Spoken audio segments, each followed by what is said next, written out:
Oui, comme vous venez de le constater, nous venons de déposer notre requête pour le report des élections qui étaient prévues pour le 20 décembre 2023.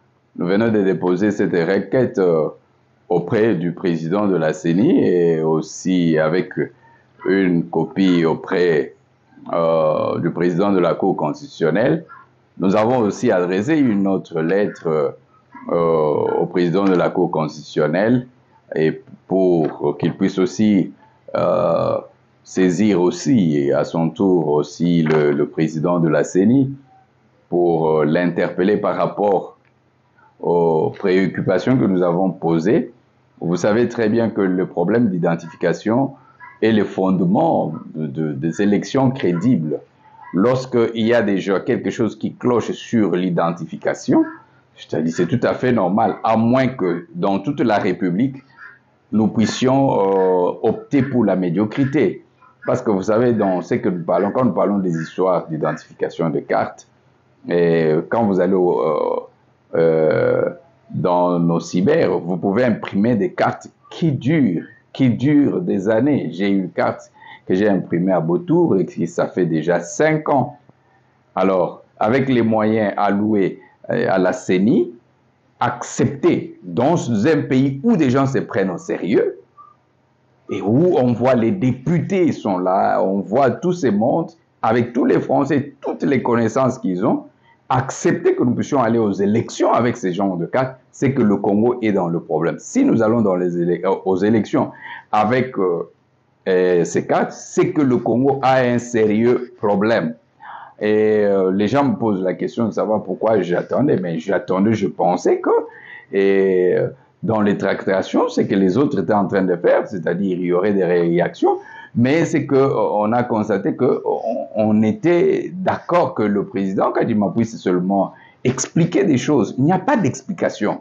Quand le problème d'identification, la carte d'identification pose problème, j'ai été plusieurs fois à la banque, j'ai vu comment des personnes qui étaient en difficulté de retirer de l'argent, en difficulté même quand ils avaient des personnes malades. Donc, vous comprenez déjà. Alors, comment est-ce qu'on va procéder? C'est facile, si c'est facile à Kinshasa d'obtenir les duplicataires, c'est pas facile dans les provinces. Et pourquoi on doit aller continuellement chercher des duplicateurs alors qu'on n'a pas perdu sa carte d'électeur? Nous avons les cartes de Nanga que Nanga avait imprimées. Ça a mis le temps que ça pouvait mettre. Il n'y a rien qui justifie le fait que on puisse avoir des cartes de mauvaise qualité. Il n'y en a pas. Et ça, c'est c'est-à-dire c'est l'identification et le fondement, même la base des élections crédibles. Quand l'identification pose des doutes, c'est mieux que nous puissions arranger d'abord, dans le temps de Kabila, il y a eu le glissement, et dans le glissement, il y a eu certains arrangements. Vous savez qu'il est plus facile de procéder à un arrangement, c'est-à-dire consulter les politiciens et à trouver des points d'entente pour que les élections soient prolongées de quelques mois, le temps que on puisse arranger toutes choses. Mais plus difficile de maîtriser la contestation. Une contestation issue de problèmes d'identité. Parce qu'il suffit qu'on proclame un candidat et tout le monde se lève pour dire que non, c'est moi qui devrais, c'est moi, parce qu'il y a eu... On ne peut plus contrôler en ce moment-là. Alors, le peuple congolais, nous avons le choix à faire. Le choix à faire, c'est d'aller aux élections avec ces cartes-là, comme ça y est, et s'attendre à une contestation que nous ne pourrons pas maîtriser. Et ça sera le bain de sang. Même dans Kinshasa, ça sera le bain de sang. Oui, il y aura contestation. Vous avez suivi le monseigneur, le cardinal Ambongo. Je vous ai dit cette histoire qu'au fait, on tire, vous voyez, cardinal Ambongo, donc, ils sont préparés pour les désordres, pour la guerre, pour le sang. Quand il dit, donc, dans le sens, on organise les élections, non, ça sera encore comme ça. On n'organise pas, ça sera. Donc, en fait, nous sommes dans une logique où il y a un candidat avec des partisans qui veulent à tout prix qu'il y ait les désordres. Mais nous n'allons pas aussi leur donner, c'est notre devoir. L'article 64, quand nous parlons de l'article 64, c'est aussi dévier les méthodes et les stratégies engagées pour mettre l'État, le pays dans l'insécurité. Ça, c'est mettre le pays dans l'insécurité. Alors, pour cela, le Conseil national des apôtres au Congo se met au devant pour sensibiliser.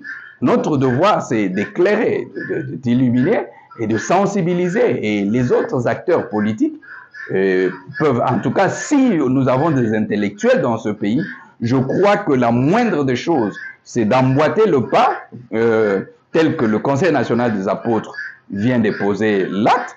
Donc, et les confessions religieuses, nous leur demandons aussi donc d'aller dans ce sens, de soutenir cette action du Conseil national des apôtres pour que les élections soient donc crédibles. Et il faudra que l'identification soit bien, soit des qualités, Donc, nous pensons que Denis Kadima pourra réagir positivement à notre requête. Nous avons réservé aussi une copie au président de la République. Nous pensons aussi que le président de la Cour constitutionnelle pourra contacter Denis Kadima pour lui poser le problème de ce qu'il a reçu comme correspondance. Nous avons réservé aussi une copie au président de la République pour la lettre que nous avons adressée au président de la Cour constitutionnelle. Alors, maintenant, c'est aussi à nous, le peuple, qui veut partir, qui veut sacrifier les membres de sa famille. Donc, écoutez, ce n'est pas à Denis Kadima, comme président de la CENI, de s'occuper de la sécurité. Mais en fait, la manière dont les choses sont faites, c'est la manière qui puisse allumer le feu dans le pays. Et nous ne pouvons pas accepter cela. Donc, je crois que plusieurs peuvent être d'accord avec moi. C'est-à-dire, ils disent, mais pourquoi avoir attendu? Nous sommes en politique, nous sommes serviteurs de Dieu, nous faisons des choses quand Dieu nous dit de le faire. Quand maintenant Dieu dit qu'il faut parler parce qu'il y a le danger, c'est mieux d'abord. Même, on va faire les élections, on va faire, mais nous refusons d'abord parce que ça, c'est de la médiocrité. C'est de la médiocrité. La carte là révèle la médiocrité. Alors, on ne peut pas aller comme ça, qu'on nous donne au moins une bonne identification, parce que nous ne voulons pas que les infiltrés viennent sous couvert que eux aussi, ils ont perdu leur carte, que leurs cartes se sont effacées.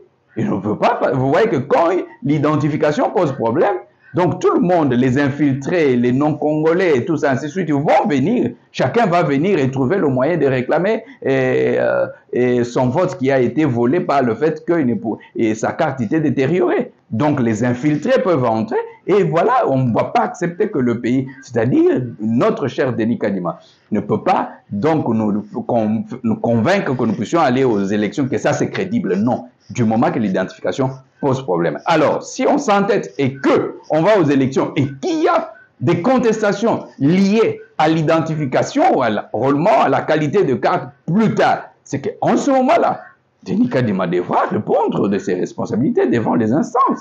C'est-à-dire, c'est notre responsabilité, c'est notre pays. Nous devons nous tenir vraiment, nous prendre en charge.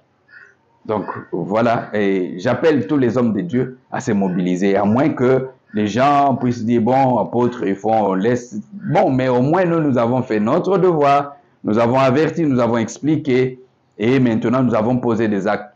Et c'est aux autres, chacun va porter sa croix. Voilà ce que je peux dire.